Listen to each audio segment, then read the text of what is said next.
তালেবানের হামলার বিরুদ্ধে পাকিস্তানের আত্মরক্ষার অধিকারকে যুক্তরাষ্ট্র সমর্থন করে।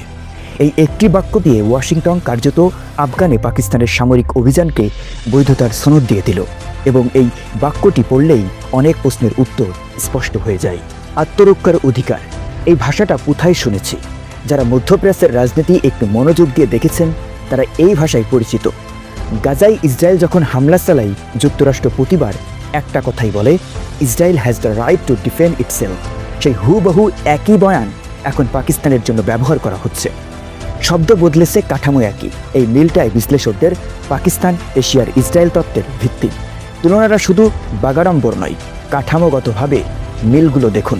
ইসরায়েল যেমন প্যালেস্টাইনের ভূখণ্ডে সন্ত্রাসী অভিযানের নামে হামলা চালায়, আমেরিকা সমর্থন দেয়, পাকিস্তান তেমনই আফগান ভূখণ্ডে টিটিপি দমনের নামে। বিশ্লেষণটি বিস্তারিত দেখতে ভিজিট করুন ক্লিয়ার টাইমসের ইউটিউব চ্যানেলে।